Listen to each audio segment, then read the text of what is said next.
The Celestial Meridian was the most prestigious restaurant on Station Nexus 7, a glittering orbital platform where 100 different species conducted business under the neutral banner of the Galactic Council. Its crystalline walls offered breathtaking views of the binary star system beyond, and its menu featured delicacies from 40 worlds. But tonight, Arya wished she worked anywhere else. The 3 Valorian diplomats sat at table 17, their azure skin shimmering under the ambient lighting, their ornate robes marking them as members of the High Commerce Guild.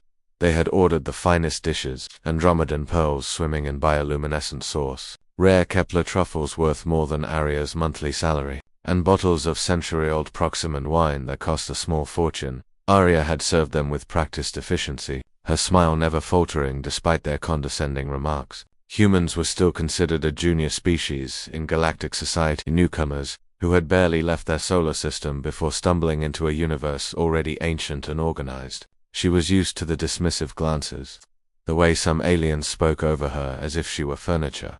But when she presented the bill, the lead diplomat, a tall Valorian named Zexter, barely glanced at it before pushing it back across the table. "We do not pay," he announced, his translator rendering his words in perfect English. "Consider it an honor that beings of our stature dined at this establishment." Arya's smile froze. "I'm sorry, sir, but all patrons are required to require." The second diplomat, Velkara, laughed, a sound like chiming bells. "Do you know who we are, human? We negotiate treaties worth trillions of credits. We shape the economic policies of entire sectors. And you expect us to exchange currency like common merchants?" The third diplomat said nothing, merely examining his elongated fingers with bored interest.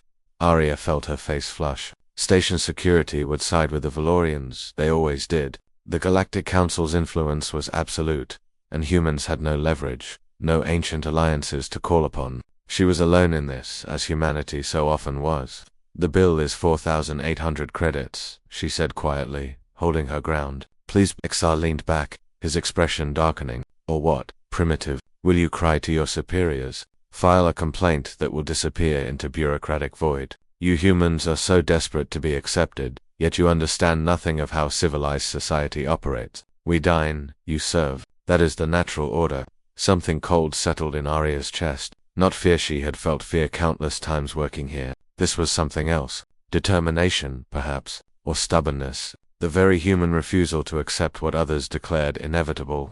"Then I'll have to speak with the owner," she said. The Valorians exchanged amused glances. The owner of the Celestial Meridian was a legend on Station Nexus 7, though few had ever seen him. Rumors spoke of a retired warlord, a Crexian who had fought in the border wars and earned enough blood money to buy respectability. Crexians were terrifying three-mator, reptilian beings with armored scales and strength enough to tear bulkheads apart with their bare hands. "By all means," Exclu said lazily, "summon your employer. Perhaps he will appreciate the value of our patronage." Arya turned on her heel and walked toward the back of the restaurant, her heart hammering. She had never actually met Albert, the owner. All staff communications went through his manager, but she had his direct com code for emergencies. And if this wasn't an emergency, nothing was. She pressed the call button. The voice that answered was deep, rumbling, with the distinctive growl of a Crexian throat. "What's wrong?" she explained quickly, professionally, keeping her voice steady. There was a long pause on the other end. "I'll be there in 2 minutes, Albert said. "Then, you did the right thing calling me." When Albert entered the dining room, the entire restaurant fell silent. He was massive even by Crexian standards, his scales a deep obsidian black marked with the silver scars of old battles. He wore a simple suit that somehow made him look more dangerous, not less. His amber eyes swept the room before fixing on table 17. The Valorians had stopped laughing. Albert approached with measured steps, each footfall heavy enough to feel through the deck plating. He stopped beside Arya, and she felt a strange sense of safety standing in his shadow.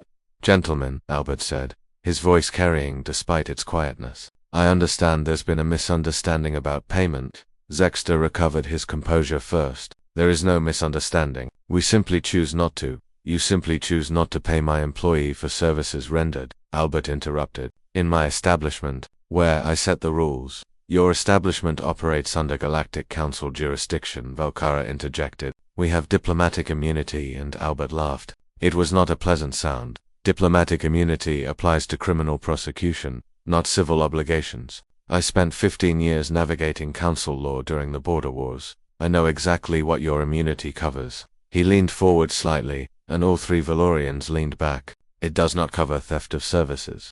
This is outrageous. Zexter stood, his chair scraping backward. We are members of the High Commerce Guild. One word from us, and your restaurant will be blacklisted across 50 systems. Then speak that word, Albert said calmly. But you'll speak it after you pay your bill, plus a 20% gratuity for Arya, since you've wasted her time.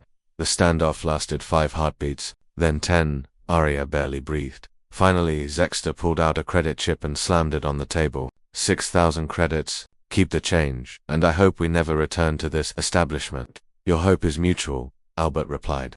Leaving the restaurant buzzing with whispered conversations, Albert turned to Arya, and his fearsome expression softened. You okay? She nodded, surprised to find her hands shaking now that it was over. Thank you. I didn't think, they're diplomats, and I'm just my employee, Albert said firmly. And you did your job with professionalism and courage. That matters more than their titles. He paused, then added with something that might have been a smile. Besides, humans have something most species don't understand. You call it stubbornness. I call it strength. Arya felt tears prick her eyes, but she blinked them back. Why did you open a restaurant? If you don't mind me asking. You were a warlord. Albert gazed out at the stars beyond the crystalline walls. Because I got tired of taking things by force. I wanted to build something instead. Create something beautiful. He looked back at her. And I wanted to hire people who understand that sometimes, the hardest battles are fought over principles, not territory. You proved tonight that you're exactly that kind of person. As Albert returned to his office and Arya resumed her duties, she felt something shift inside her. Humanity might be young in the galactic community, they might lack ancient alliances and powerful guilds, but they had something else, the courage to stand up for what was right, even when standing alone. And sometimes that was enough.